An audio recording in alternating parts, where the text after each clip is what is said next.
நண்பர்களே, இன்னைக்கு நான் உங்களுக்கு சூப்பரான ஒரு வீட்டு மனை கொண்டு வந்திருக்கிறேன். நாம நிக்கிற இடம் பார்த்தீங்கன்னா தென்காசி மாவட்டம் பாவூர் சத்திரம் ரயில்வே ஸ்டேஷனுக்கு பக்கத்தில் ஈபி கடையில் நிற்கிறோம். இங்கே பாருங்கள், கடைகள்லாம் உங்களுக்கு பக்கத்துலேயே இருக்குது. மளிகை கடை, பெட்டி கடை எல்லாம் பக்கத்துலேயே இருக்குது.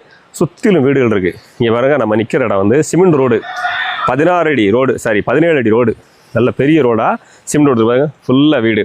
இதில் இந்த ஃப்ளாட்டு தாங்க விற்பனைக்கு இருக்குது. இந்த ஃப்ளாட்டு தான் விற்பனைக்கு இருக்குது.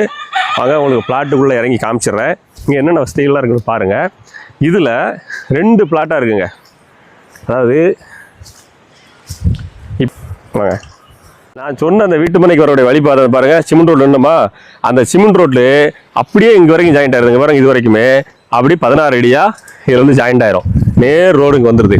இதில் வடக்க பார்த்த பிளாட்டு ஒன்றும் தெற்க பார்த்த பிளாட்டு ஒன்றுமா இருக்குது. வடக்க பார்த்த பிளாட்டு 61 அடி ரோடு முகப்பு, 61 அடி முன்முகப்பு, ஏன்னா இது ஒரு 6.25 சென்ட். தெற்கு பார்த்த பிளாட்டு 45 அடி முன்முகப்பு, இது ஒரு 4.5 சென்ட். இப்போ 45 அடி இருக்கிறதுனால இதை வந்து நீங்கள் 2ஆக பிரித்து 2 வீடு கட்டி குடியிருக்கலாம். ஒரு 23 அடி 23 அடியா, 22 அடியா 2 வீடாக நீங்கள் கட்டி இருந்துக்கலாம். இதில் வந்து தெற்க பார்த்த பிளாட்டு தண்ணி வசதி நல்லாயிருக்கும், 16 அடி வழிபாதையோடு அமைஞ்சிருது. இல்லை நீங்கள் வடக்க பார்த்து வேணும்னா இதில் 61 அடி இருக்குது. இது ஒரு பாதி எடுத்து கூட நீங்கள் கட்டி இருந்துக்கலாம். நீங்கள் வியாபாரத்துக்கு வீடு கட்டுறீங்கனாலும் இடம் கரெக்டான இடமா இருக்கும். இந்த இடத்தினுடைய உரிமையாளர் இடத்துக்கு சொல்கிற விலை பார்த்தீங்கன்னா 4,75,000 ரூபா ஒரு சென்ட்டுக்கு கேட்குறாங்க. நேரில் வாங்க, கூட்டிகிட்டு போகிறேன். தனி பட்டா இருக்குது. டேரெக்டாக இடத்துல உரிமையாளர்கிட்ட கூப்பிட்டு போகிறேன். என்ன ரேட்டுக்கு வேணுமோ நேரத்தை அடித்து முடிச்சுமோ.